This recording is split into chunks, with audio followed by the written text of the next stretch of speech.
আসসালামু আলাইকুম everyone, welcome to my Ibrahim agro page and YouTube channel. কেমন আছেন সবাই? ইনশাআল্লাহ আশা করি সবাই ভালো আছেন। চলে আসছি আমার পোষা প্রাণীর ঘরে, আমার পাখির ঘরে। দেখতে পাচ্ছেন আমার পেছনে সেই খালি খাঁচাটা। এর আগে আপনাদের মাঝে একটা ভিডিও প্রকাশ করছিলাম আমি, যে আমার একটা খাঁচার সেট আপ করা হয়েছে অলরেডি। এখানে ছোট একটা পাখি আনবো, কি প্রজাতির পাখি আনবো সেটা আপনাদের গেস করার জন্য। তো অনেকেই সঠিক কমেন্ট করছেন, আবার অনেকেই ভুল কমেন্ট করছেন। তো আজকে অলরেডি আমার পাখিটা চলে আসছে, আর আপনাদের মাঝে ধাঁধাটা রাখবো না। ইনশাআল্লাহ এখনই আপনাদের সেই পাখিটা আমি দেখাই দিব, কাঙ্ক্ষিত সে রেজাল্ট আপনারা পেয়ে যাবেন। আমি কি পাখিটা নিয়ে আসলাম আমার নতুন সেটআপে, এই যে দেখতে পাচ্ছেন। মাশাআল্লাহ, দেখেন আমার হাতে সেই পাখি চলে আসছে। এটা হচ্ছে গোল্ডিয়ান প্রিন্স। আলহামদুলিল্লাহ, খুব ভালোভাবে আমি হাতে পাইছি, পাখিটা পৌঁছাইছে আমার হাতে। এটা আমি যে ভাইয়ের কাছ থেকে আনছি, যে খামার থেকে আনছি, উনি সরাসরি আমার বাসায় পাঠাই দিছে পাখি। এই যে দেখতে পাচ্ছেন আমার মোবাইল নাম্বার সহ লিখে উনি পাঠাই দিছে আমাকে পাখি জোড়া। আর উনি খুব সুন্দর করে পাখিটা পাঠাইছে। পাখিটা দেখতে পাচ্ছেন একদম ফুল ফ্রেশ। তো যাই হোক, এখন পাখিটা ছাড়বো, ইনশাল্লাহ আপনাদের দেখাবো। আমি পাখিটা খাঁচায় ছাড়ি, তারপরে দেখাই, যেহেতু খাঁচায় ছাড়লে দেখতে খুব সুন্দর লাগবে, ওর কালারটা বোঝা যাবে। এই গোল্ডেন প্রিন্স কিন্তু আসলে খুব কালারফুল একটা পাখি, আমার খুব পছন্দের একটা পাখি।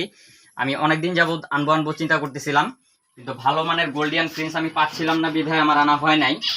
তো যাই হোক, শেষমেশ আমি আসলে পাইছি আমার সে কাঙ্ক্ষিত রেজাল্ট। তো এই কারণে আমি নিয়ে আসলাম। এই যে দেখতে পাচ্ছেন ফিমেলটা অলরেডি চলে গেছে খাঁচায়। মাশাআল্লাহ, এই যে দেখেন পাখি জোড়া ছাড়ছি আমি। এখন দেখতে পাচ্ছেন পাখিটার কালারটা দেখেন। এই লাল মাথা যে পাখিটা, এটা হচ্ছে মেল পাখি।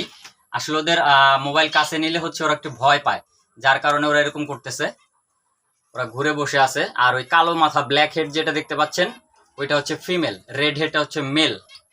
মাশাআল্লাহ, পাখি জোড়া দেখেন কত সুন্দর কালার। মেলটার দেখেন বুকের কালারটা দেখেন। এই যে ফিমেলটাও এখন এদিকে ঘুরছে, দেখেন কালারটা খুব সুন্দর একটা কালার। আপনারা আরেকটা জিনিস খেয়াল করেন, এটা যে খামারের পাখি তার আর একটা প্রমাণ হচ্ছে, দেখতে পাচ্ছেন ফিমেলটার পায়ে দেখেন ট্যাগ পরানো আছে, রিং পরানো আছে, দেখছেন ক্লোজ রিং, দেখেন ক্লোজ রিং। এটা কিন্তু আসলে কোনো দোকানে পাখি এরকম থাকে না, সচরাচর কিন্তু পাবেন না আপনারা। আমি সরাসরি যে ব্রিডারের কাছ থেকে আনছি তার প্রমাণটাই হচ্ছে এটা। তবে তাই বলে এই না যে ক্লোজ রিং না থাকলে এটা ব্রিডারের পাখি না, সেটা বলবো না। তবে যারা ব্রিডার তারা শখ করে এগুলো পরায়, তাই বলে সবাই সব পাখিকে পরায় না। যেমন আমার কাছে তো আরো পাখি আছে, আপনার ককাটেল আছে, লাভ বার্ড আছে, ওখানে ডায়মন্ড ডাব আছে, এখানে হচ্ছে জেব্রা প্রিন্স আছে, এখানে হচ্ছে আপনার বাজারিগার আছে, ক্লাসিক বাজারিগার যেটা, তার পাশাপাশি ফ্রন্ট জাবা আছে। তো এগুলা কিন্তু আবার রিং করানো নাই। তাই বলে যে এগুলা খামারের পাখি না, হাট বাজারের দোকানের পাখি, তা কিন্তু না, এগুলো খামার থেকেই আনা। তো যে ভাইয়ের কাছ থেকে আনছি উনি হয়তো ভাই পাখিটা শখ করে ওইভাবে পালছে, বিধায়ী বাচ্চার সময় থেকে রিংটা পরাই দিছে, ক্লোজ রিং। খামারির এগুলো পরায় থাকে সাধারণত। তো যাই হোক, এই হচ্ছে আমার সে কাঙ্ক্ষিত পাখি, আমার শখের পাখি। তো ইনশাল্লাহ দোয়া করবেন সবাই, পাখিটা যেন ডিম বাচ্চা করাইতে পারে। দেখতে পাচ্ছেন আমি একদম আনার পরই ব্রিডিং সেটআপে দিছি, কারণ হচ্ছে ওরা কিন্তু অলরেডি রানিং পেয়ার। এর আগে ডিম বাচ্চা করা পাখি, অলরেডি 2বার ডিম বাচ্চা করছে এর আগে, রানিং পেয়ার। তো এই কারণে ওই ভাই আমাকে বলছে যে আপনি নিয়ে যাওয়ার পরে, আমি অনেকদিন রেস্ট করাইছি, আপনি নেওয়ার সাথে সাথে ব্রিডিং বক্স লাগাই দিন, কোনো সমস্যা নাই। তো যার কারণে আমি ব্রিডিং বক্সটা আগে থেকে সেটআপ দিয়েই রাখছিলাম, আইনা জাস্ট ছাইড়া দিলাম। তোকে খাবার দেওয়া হয়েছে, পানিও দিয়ে দিব। ওই যে দেখতে পাচ্ছেন ব্রিডিং বক্সের সামনে কিন্তু অলরেডি মেল পাখিটা চলে গেছে, দেখেন ব্রিডিং বক্সটা দেখা মেল পাখিটা ব্রিডিং বক্সের সামনে গেছে, আর ফিমেলটা এই যে খাবারের কাছে চলে গেছে, খাবার খাচ্ছে। তো যাই হোক, আমার পাখি জোড়া খুব পছন্দ হয়েছে। আপনাদের কাছে কেমন লাগছে অবশ্যই আমাকে কমেন্টের মাধ্যমে জানাবেন। আমার কাছে খুব ভালো লাগছে পাখি জোড়া, ফুল ফ্রেশ সুস্থ সবল এক জোড়া পাখি, এমনকি ওর কালারটা মাশাআল্লাহ অনেক সুন্দর।